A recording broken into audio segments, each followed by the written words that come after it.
Hey there guys, ND Aviator here. Created this video by request from some TIG welders on my TIG tungsten grinder. Before we get to that, a little bit of my background. I've been TIG welding in the aerospace industry a little over 10 years now. My setup consists of what I currently have is a Miller Dynasty 400, and I also have a Miller Dynasty 210 for portability. I have a Miller 300 MIG welder, wire welder with a spool gun just for knocking around on stuff. And I've developed a water cooler, homemade water cooler system, recycled out of used dehumidifier parts. I have an onboard warning system for high temperature and low pressure with a backup, and it monitors that. Incorporated quick valve couplers in the setup so I can switch whatever torches I want in a matter of just minutes. And I'll probably get into that later. There's people that requested me to show the inside of that. I do have the Coolmate water cooler system too, and I have run the air torch systems also I have set up. One thing on the tungstens I want to talk about is that through the years I found out that my best luck is with 2% lanthanated, that's blue in color, and I only get through a company that manufactures them, Wolfram, and they're made in Germany. So that's what has really helped me out quite a bit. But without further ado, we'll continue with some of the other stuff, and I'll get to the water cooler makeup after a while. Thanks a lot.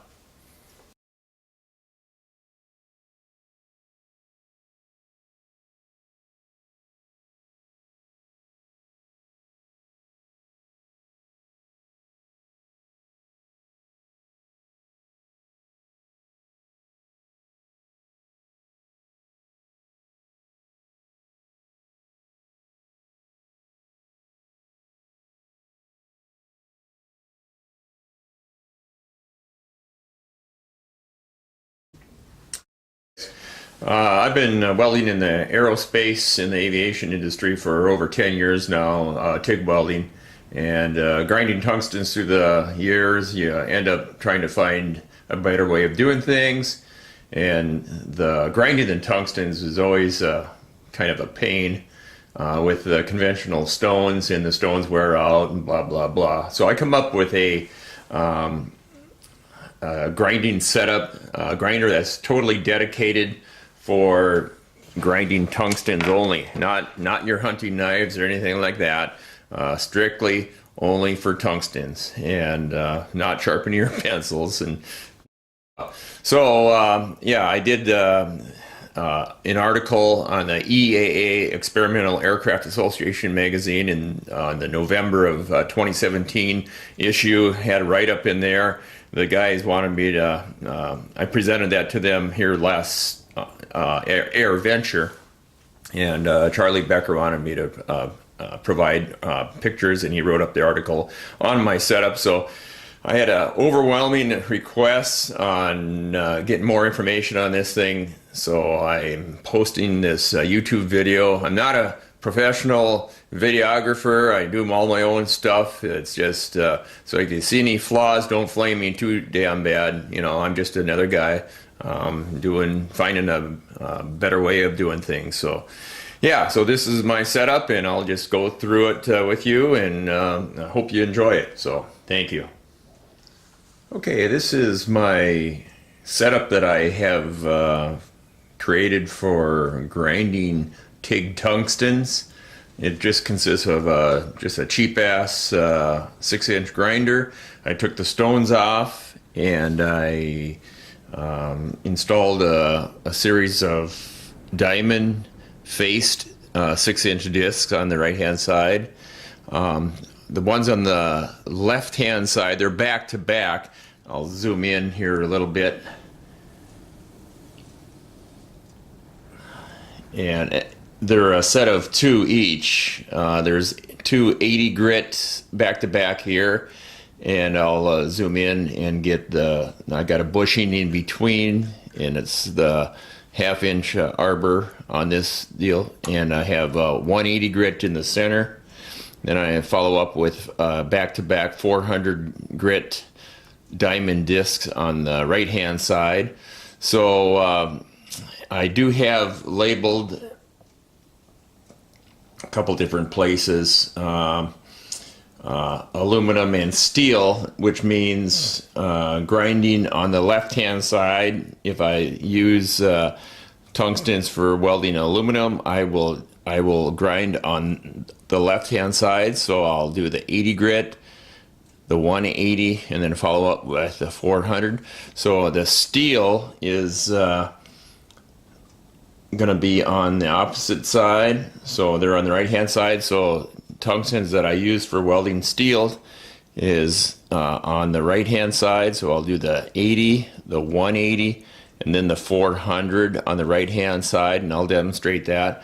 I usually grind with the tungstens pointing up, either side up, and then I'll do a follow-up for blunting the tip right against the right hand side there, just real lightly to blunt the tip. And then I will follow up, and on the left hand side of the grinder I have 2 stainless steel brushes, and dedicated the back to back, and so I will grind with the tungsten going facing down on either case, and the one on the right hand side is for steel, and the one on the left hand side is for tungstens that I've welded for aluminum. The reason why I have a designation for aluminum, or actually it's aluminum or ferrous materials, steels, Inconel, I weld chrome moly, a lot of 4130, is just mainly for cross-contamination. It's so slight, but every little bit helps if you keep that from cross-contamination. I'm going to go ahead and kind of flip this back down. There's my setup there. So it is, I'll turn it, I'll zoom in a little bit. When you grind right on the end with a 400, you get such a real nice fine tungsten, where you get no lines at all on that.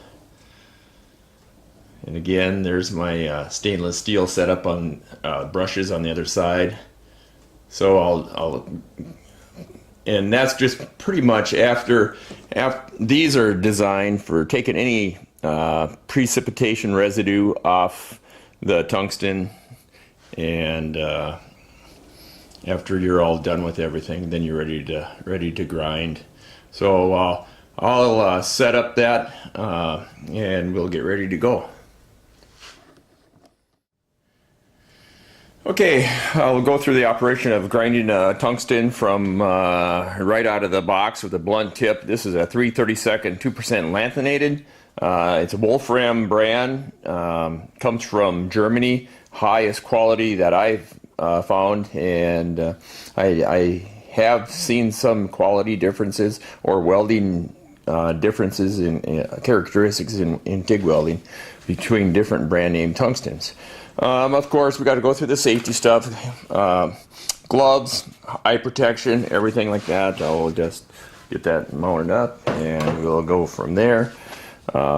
What's nice about this is that the angles, I have a series of washers in there to take up the differences on this longer threaded arbor, and it actually sets the angle for the tungstens themselves.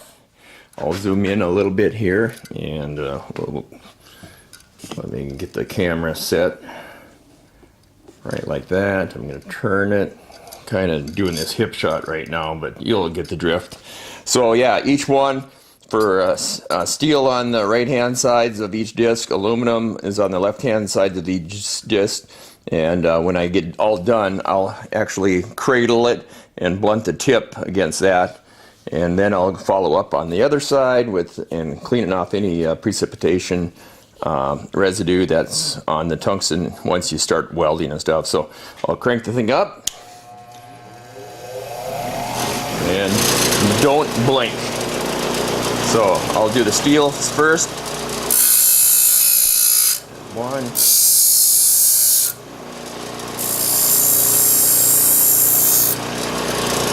And if you look, that is such a fine tip.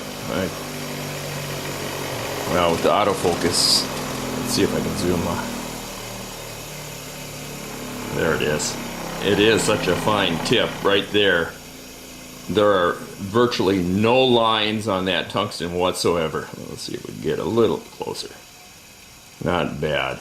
But we still have a point there. So what I'm going to show you is how I blunt the tips. You want a little bit of blunt on the tips most likely, so I'll crank the thing up again.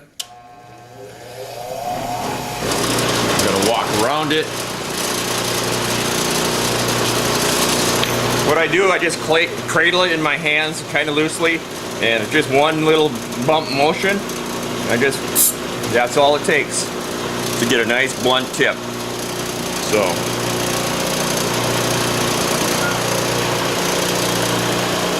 then what I'll do, I'm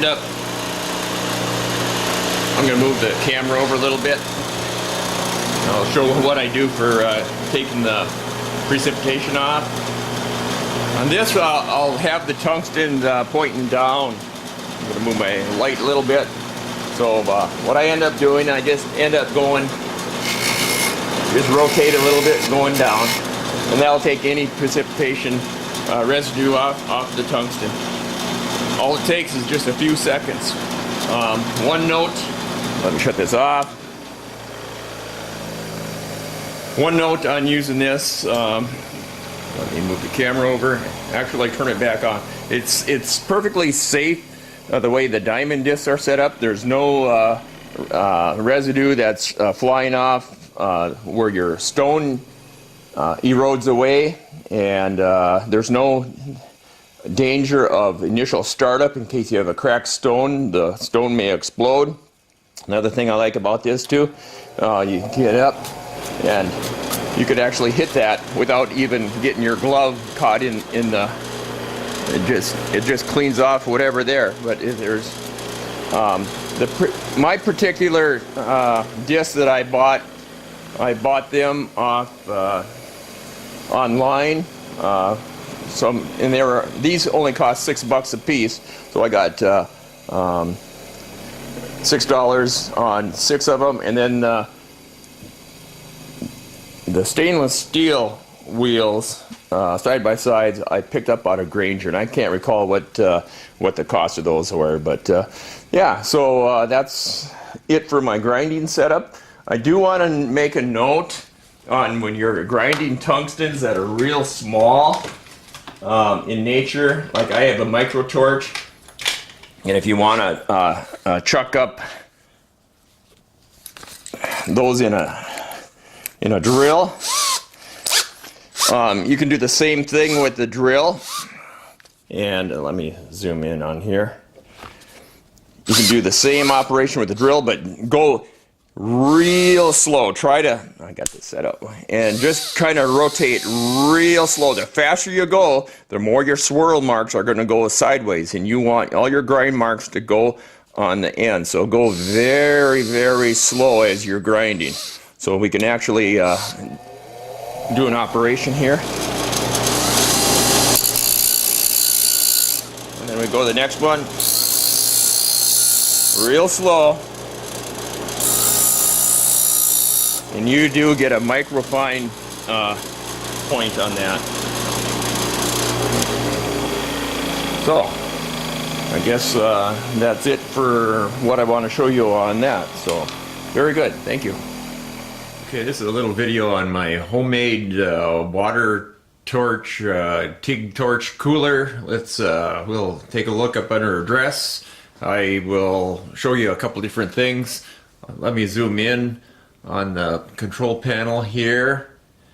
I have a thermostat for the fan, a test port for the fan. There's another thermostat built in for the fan in case it gets too hot. The auxiliary fan will kick in. I got a dual purpose temperature and pressure switch here. I have indicators for low pressure for the pump itself, and there's a test button. I have we'll scan down a little bit. I got to work the camera a little bit. I have a couple of quick valve couplers, hot and return. Let me get in on that. They're valve couplers. They're coupled only one way, so that I can quick change all my torches. It's just a matter of minutes to do that, not very much at all. So I will crank her up right now. Everything, it does take a little delay for, and that's just the nature of the welder itself. You'll hear a little alarm going off because there's no pressure right at the beginning there. So when it kicks up, it should go. There it goes right there. I do have a running pressure about 58 pounds pressure in the torch system. The temperature running even at 350 amps for quite a while, it rarely gets above 90 degrees Fahrenheit. I do have a, let me look here, zoom out a little bit. I have a test port for the low pressure buzzer. I got two buzzers that are active on that. They came out of a clothes dryer. I do have a test for the fan. When it gets too hot, the auxiliary fan will kick in. And then again, I can set my temperature however I want it to go up, but I usually have it set low because it usually never goes above 90 degrees. So yeah, so we'll take another peek at the inside workings of this thing. And like I said, I do have another Miller Coolmate cooler that I run with my portable setup if I need to go with my water torch systems. So we'll continue on the inside here. Okay, here's what's on the other side. Like I said, I got almost 20 feet of copper pipe that comes in from the torch, goes around, goes through the dehumidifier coils. That's like 50 some feet in there, I figured. And then it goes up to up to the top of the tank, and it goes into the reservoir. Then it comes out. There's a Procon pump right there. You can kind of see that. I do have for sensing the water pressure is a water pump house adjuster, so it senses low pressure. I do have two backup alarms that came out of actually a clothes dryer. They're 110. They're the backup there. So when I press the test, I'll get alarm, and then the test for the fan that will start up, and that goes through there. It does on occasion. The fan will start up, but I've never had the alarm go off on me, low pressure. So as long as I got coolant fluid flowing through, shouldn't have no problem at all. But yeah, that's my kind of my setup. Got a little there's my containers for all my different filler rods. I got quite a few, and I do have one that has used TIG rods. In the back, I got a dual regulator system. I got a flow meter plus a regulator system with it's surgical piping is what it is, and that's what I do all my back purging for my stainless welding, or if there's any other critical TIG welding, I will back purge on those. My TIG tree, yeah, I love Krager SS's. So yeah, So that's my setup. Nothing fancy. It's just a matter of using your head, putting things together. I don't have plans for this, in case someone's wondering. So you're just gonna have to use your head. So thanks for watching. See you later. Okay, here's the Tig water cooler that I built with the side panel removed. On the upper right there you can see there's a 4-gallon stainless steel tank that I fabricated. I mixed the ratio of 3 gallons distilled water to 1 gallon of ethylene glycol. It does have a ball valve on the bottom going out, and that blue synthetic hose with a thermostat on that, and a filter that supplies the Procon pump right inside there. Here's the close-up of the terminal blocks, the wiring. There is 2 different sources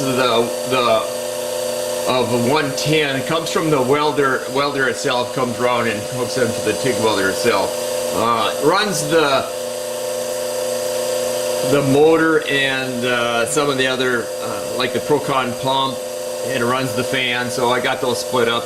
The floor of the water cooler itself, it's sloped back and down, so in the event of anything springing a leak, it would drain off to the back end.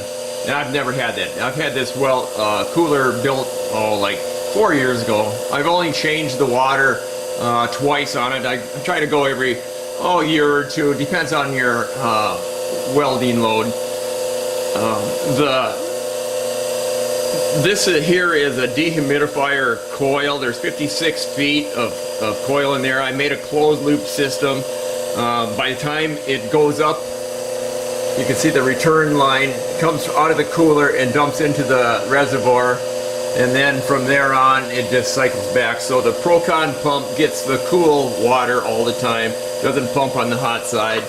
The fan itself, I'm going to try to reach around front and trigger the fan, the override. And there's an override there. It really is not noisy with the side panels on. It's fairly quiet. I do have a thermostat, and there is a thermostat that goes up to the reservoir itself.